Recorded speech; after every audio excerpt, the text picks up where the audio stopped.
Hey everybody, Shaman here.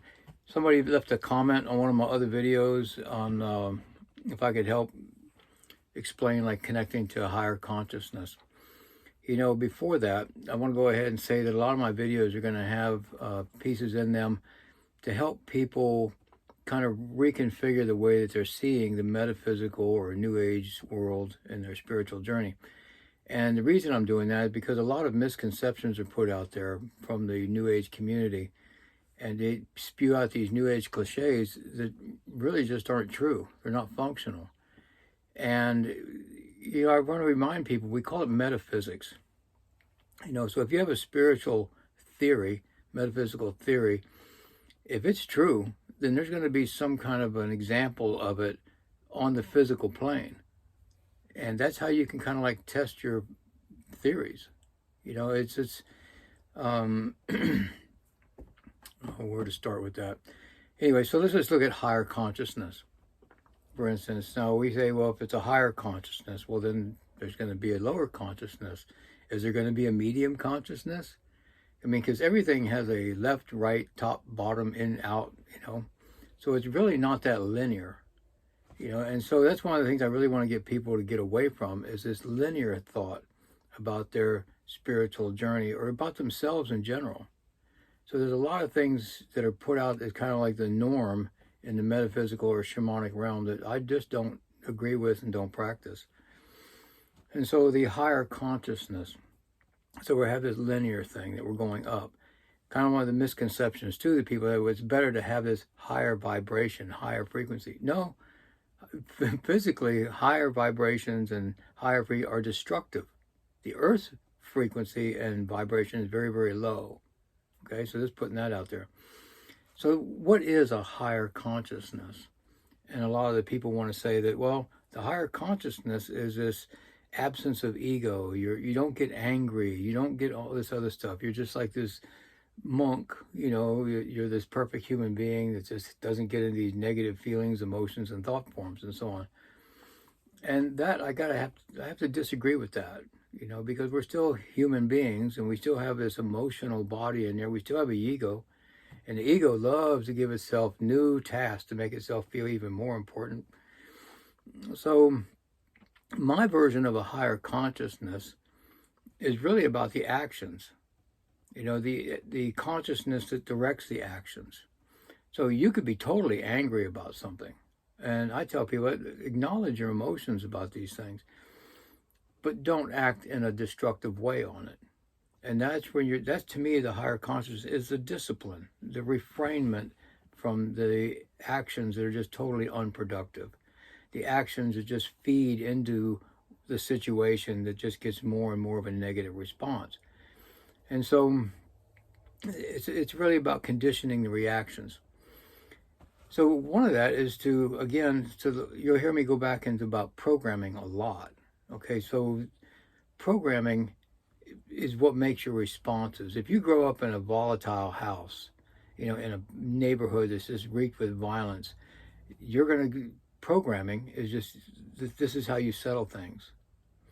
All right, so I look at different realities. And so the different realities is like universal reality, and that's chemistry and physics. Perceived reality, this is how you think things are. And then accepted reality, and this is how you act on your perceived reality. And so like, an example is your perceived reality, these people are bad, this religion is bad, and your accepted reality is when you meet these people, you act hostile to them. And so we all grow up with some types of programming. Now this goes back into the linear part that I was saying. So let's say that you, yourself, in this core, when you're born, you're this being. Now, granted, you did get a little bit of programming from the life that was lived by your mother and her environment in those 9 months that you were inside her. And that can influence some things. But let's look at that. When you're born and you start to program on you, let's say a half an inch or 10 millimeters of programming on you every day. Okay, and then finally, when people get up to puberty, and they're like, this is how things are. They've already gotten their perceived reality and accepted reality, and that their reactions are based on that. So that is you in the center of, let's say, that onion. And now as you're growing, each layer, like in that onion, okay, is just one on top of another, just start growing. Now, when you want to get into what we were talking, your connection to that higher consciousness, now you have to go backwards a little bit. And this is where people kind of make a mistake in their development. They want to go forward. Okay, no, that's like renovation without doing the demolition first. You have to start, if you want to get into your what you're going to call your higher self or your better performance and reactions, you have to go backwards. And now you're renovating yourself. You're starting to go through your defrag your hard drive in the older computer days. And so you have to go back and just start looking at the programming. Why do I act like this? Why do I think these ways? Where did this come from? Is this really me? And this is a great journey. And with the other exercise that I'll do another video about, but you really have to get into your truth. You're not going to get into what people call your higher consciousness until you get into your core of your truth. And to do that, you have to do the renovation process. And people don't want to do that. The ego especially doesn't want to do that. Because now the ego is like, you're destroying us. This is who we are. And you're like, chill, ego. We're going to make a bigger, better, new, improved version, okay? And everybody will love you more, you know? So the first thing is, look at all the things that are going on these days. Anything political, anything social, and your reaction to it. Is that programming? Is that how you really feel about these things? Or is that something that was given to you and you accepted and you just kind of fortified it along your life? And this is a very, very important journey. Because if you don't go through the deprogramming, the renovation process of who you think you are and what you're projecting yourself to look like in social environments, you're not going to be able to make that connection to your core and your truth, and therefore you will never even be able to even prepare to begin that journey into connection what you would like to call your higher self. All right, so in that renovation process, like you would if you were renovating a house, you make a mess. And then you have to systematically go through there and clean that up. Now, if you're, and I've done this, and this is a blast, renovate the house you're living in, right? Yeah, you're eating the dust and all the other stuff that comes with this. And it's just, you have to be super disciplined on this. And it's good to have good guidance with that when you're starting these kinds of things.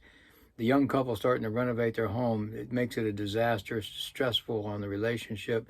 Same thing with the person that's not guided properly to make this renovation process. They need that same guidance. Otherwise, they make a mess of their own relationship with themselves. Now that's totally self-destructive. All right. By the way, in apprenticeships, shamanic apprenticeships, usually the first 2 years is this. Because you need to get yourself into your core to be able to be truthfully empathic to be able to work with other people.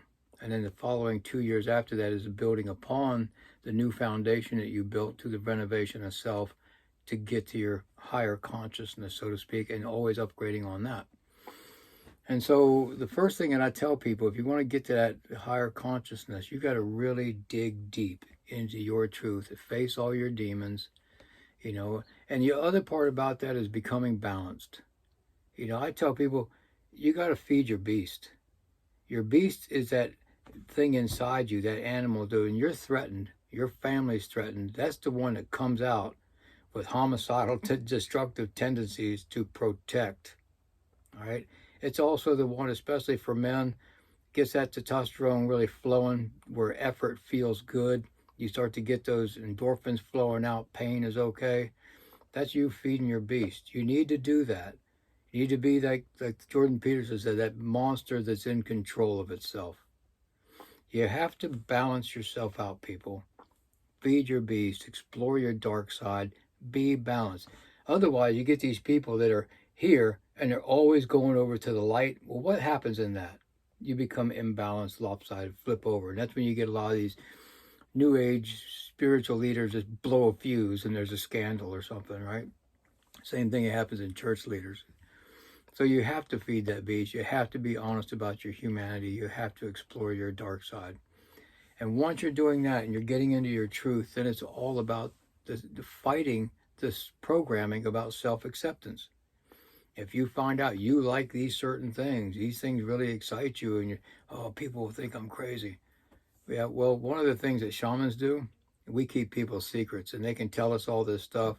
We can help people act out and explore these things, and then they can go back balanced in their life. Some of the most balanced spiritual people, spiritual leaders you'll ever meet, when you think, wow, this person's just so calm, I can almost guarantee you they have a very well-fed, well-balanced dark side and beast living there right beside their light. So that's just a quick journey through that on how to get close to your, we say, your higher consciousness, honesty, self-exploration, self-acceptance. The next video that I'm going to do is about these exercises I was talking about in another video to help you really go through this process.